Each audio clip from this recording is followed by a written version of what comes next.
Today, we're going to talk about why you should be ashamed of yourself.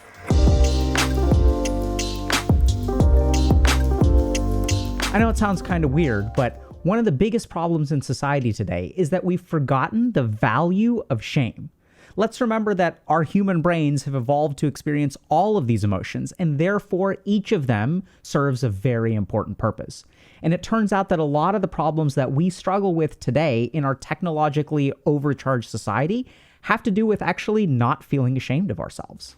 Hey, just a quick note. A lot of people will ask us, what do I do next? And that's why we built Dr. K's Guide. It's a comprehensive resource that distills over 20 years of my experience, both as a monk and as a psychiatrist. And it's designed in a way that's tailored to fit your needs. So if you're interested in better understanding your mind and taking control of your life, check out the link below. And so this is something that I first kind of ran into when I was playing Dark Souls. And I sucked at Dark Souls, and I sort of struggled, and then I went on the internet and I asked for help. And the answer that I got from everyone is, get good, right? I was like, hey, I'm struggling with this boss. The boss keeps owning me. Help me, bros. Help me, bros. And everyone was like, get good, noob. Get good. Get good. No one gave me any support. No one gave me any help. No one kind of cued in with me. They were just like, get good. And what I like about Dark Souls is that it's incredibly realistic.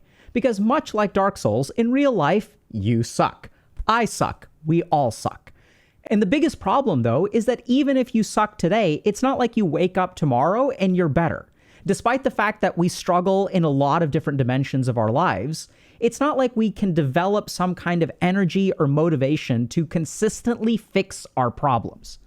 And today we're going to talk about precisely how to do that. Because as it turns out, we as human beings have evolved circuits to help us fix our problems. And the most important thing that helps us grow as human beings is actually shame. So in order to understand this, we have to understand the evolutionary purpose of shame, right? Because shame hurts. It really sucks, and we really want to avoid it.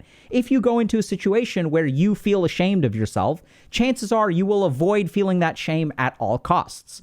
So yeah, one time I went to a grocery store and I accidentally said penis instead of weenus when I was checking out. So therefore, I can never go to the grocery store again. And I don't even know, that doesn't make any sense, but y'all know what I mean, right? So you do something stupid and then you can never go back there and talk to those people ever again because of how shamed you are. And it turns out that that's not a bug, it's a feature. So if we look at the evolutionary purpose of shame, let's go back 5,000 years, right? So back when everyone was using Nokia phones. And so we're a tribe of 150 or 200 humans. And let's say that there's some kind of celebration for some kind of harvest, all right? So I go to a party where there's someone that I'm crushing on, and everyone is dancing. And then what happens is I start dancing, and it turns out that I suck at dancing, and I feel ashamed of myself. And in steps some Chad who is good at dancing and starts dancing with my crush, and they are so graceful, and they are so awesome, and they are so sexy that, I feel even worse about myself. So I feel shame. And so then the question is, in that situation, when I've got 150 human beings in my tribe, what is the antidote to that shame? How do I make that shame go away? So when we have a fixed group of people and we cannot avoid those people or those circumstances, shame actually is what drives us towards personal growth. Because 6 months from now, there's going to be another harvest festival. And during that harvest festival, I will have the chance to dance. And so if I don't want to be ashamed at all future harvest festivals, I actually need to learn how to dance. And this is why psychologists actually call shame the master emotion. Shame is such a powerful emotion that, according to psychologists, it actually trumps all of the other emotions. It is the most OP emotion because it can overcome things like anger and fear and love. Shame is the most powerful emotion.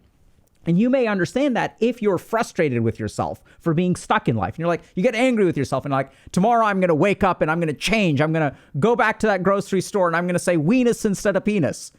And then as soon as you walk in, that shame overwhelms you. It kind of bubbles up and it's so strong that it completely deflates the anger. So shame is sort of a very powerful emotion. It also turns out that shame is the most powerful emotion at shaping our learning and personal growth. So if we sort of think about it, if you're a kid, hopefully you're not in this situation, but we can look at kids who were emotionally abused for the first 10 years of their life.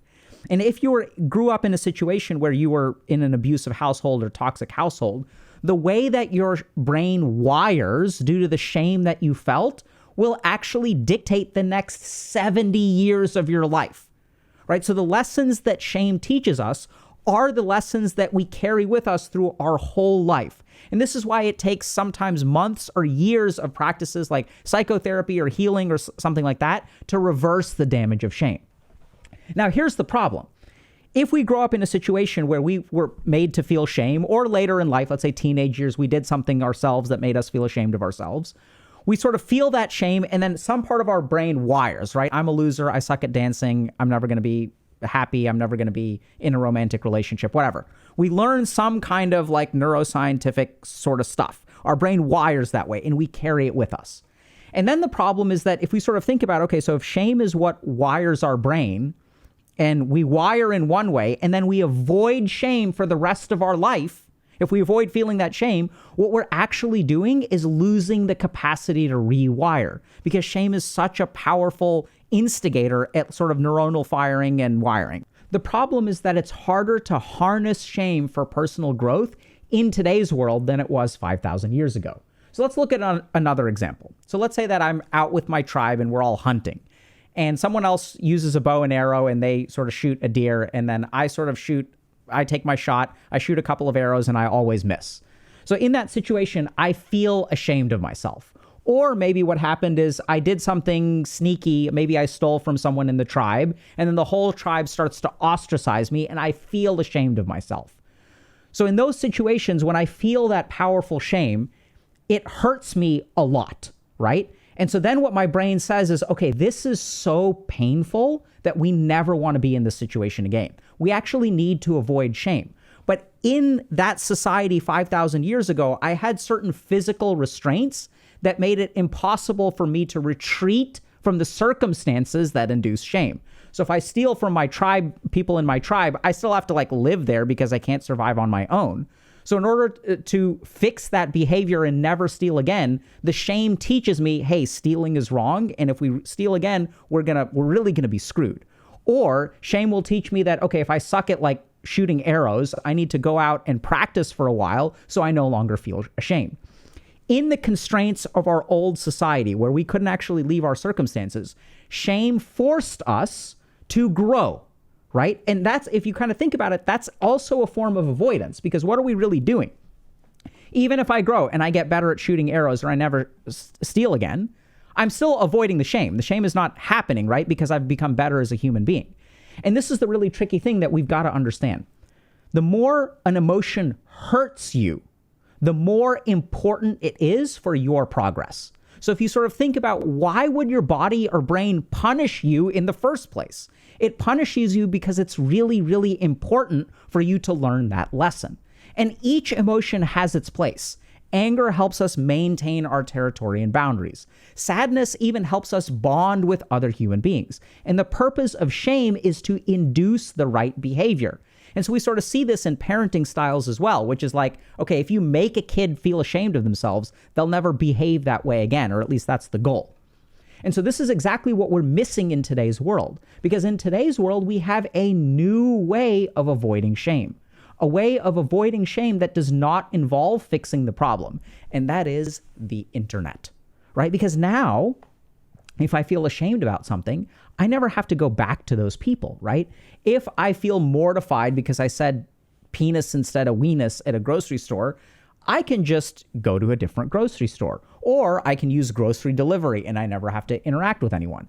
If I do something stupid in my class, it's really easy. I can just skip class and watch the videos, or I can even drop the class. So now what's happened is our society is structured in such a way where if we feel shame in a particular situation, we don't actually have to correct the behavior to avoid the shame. We can just avoid the situation entirely. This is exactly the problem that you run into if you don't know how to harness shame. You can start to progress in one way, but the moment that you get a setback, that shame is so painful that it causes you to abandon the endeavor altogether. So I'm going to learn how to play chess, and chess is fun. It's really cool. I really enjoy it. And I'm going to sign up for an amateur tournament. And in the first round of the amateur tournament, I get crushed by a kid who's half my age. I feel so ashamed of myself. Oh my God, I'm such an idiot, that I abandon chess altogether. And hey, maybe I'll learn how to play guitar. And then I go out with some friends and they say, hey, you know how to play guitar? Let's jam together. Let's have a jam session. And you show up and they're really good. And then you feel ashamed of yourself. Looks like guitar's out the window. And so this is what happens in our life is when we start to avoid all of this shame, which by the way is kind of weird, right? Because it's wired to do that. Our brain is wired to make us never feel shame again. But in the past, we had to fix those problems instead of abandoning them. But abandoning our problems is so much easier today, which is exactly how we end up feeling stuck. So if we want to fix this problem, I know it's kind of crazy, but what you really need to do is feel more shame. Stop running away from the shame, because the shame is exactly that nuclear energy that will lead to personal growth. Now, in order to do this, it's a little bit tricky, right? So I'm not saying that y'all should expose yourselves to people who chronically make you feel ashamed, right? I'm not saying go find someone who's toxic and just have them beat you up over and over and over again. What I'm saying is that if you have a situation in which you feel ashamed, do not retreat from the situation, but still avoid the shame. Now, you may say that's kind of weird because if I'm in the situation, won't I feel ashamed of myself? No, this is exactly what shame is supposed to do. Shame is supposed to alter your behavior so that when you are in that situation, you no longer have to feel ashamed about yourself. So if I go with my friends to the beach and I am embarrassed about my beach bod and I feel ashamed of myself and I leave my shirt on and I don't go into the water and stuff like that and I just kind of sit around all day, I feel ashamed and I say to myself, well, it looks like I'm never going to go to the beach again. On the contrary, what I want y'all to do is commit to repeating whatever made you feel shame within 30 days. So 30 days. So if you do something, or if you are in a situation where you feel ashamed of yourself, 30 days from now, you're going to do the same damn thing. You're going to go back to the beach in 30 days with those friends or without those friends or whatever. Whatever the circumstances that makes you feel shamed. I lost in this amateur tournament. I'm going to sign up for another amateur tournament 30 days from now. So put your brain back in the situation in which it was evolved. You need to create those artificial constraints to re-expose yourself to that same situation. And now you've done something really cool because now you know that shame is coming 30 days away. So this is when the fear of that shame will start to activate different circuits of your brain. Your brain will start to say, okay, it's time to actually fix this problem so that we don't feel shame because we're going to be there anyway, right? And this is a really powerful principle for behavioral change. And this is why we as human beings oftentimes force ourselves into bad situations. A ton of the people that I've worked with, patients, clients, even friends, who are getting married, for example, will get married a year from now, but they will commit to having a particular suit size or dress size that is 1 or 2 sizes smaller than what they're wearing right now. So they're sort of forcing themselves to have a wedding dress that may not fit them. And the shame of not being able to fit into your wedding dress actually motivates you to get into shape. And this is the key problem, is that we've stopped utilizing shame. So what I want y'all to do is pick whatever it is that makes you ashamed, and then try to pick a target 30 days from now where you are going to do that thing. And then ask yourself, okay, if I'm going to do this, or I'm going to do this 30 days from now, what can I do between now and then that would make me feel less ashamed about myself? What can I do between then and now that will help me get good and feel less of that shame? And harness that motivation, that fear of shame, because it hurts so much, to actually make progress towards your goals. And it turns out that Dark Souls had the answer all along. Because the first time that you go into a boss's arena and you get them down to 10% health, and then you end up losing, you're like, oh man, I got this. And then you run back into the arena, you zone in, and they 2-shot you. And then you're like, wait, why did I do so well the first time? And then you go in the third time and fourth time, they 3-shot you, 4-shot you, and you're getting crushed. And how is it that you actually down the boss? You have to keep on zoning in. The problem in today's world is that feeling of shame is so powerful that we let it turn into a different kind of avoidance. Instead of avoiding the shame through growing, which is really what shame is designed for because we couldn't shape our circumstances, now we avoid shame through not growing. Now we avoid shame through retreat. And this is the problem, is unless you start harnessing shame, unless you start putting yourself in situations that you may feel ashamed, you will continue to run away from everything in your life. You will continue to run away from all kinds of difficulty. And that's no way to live life.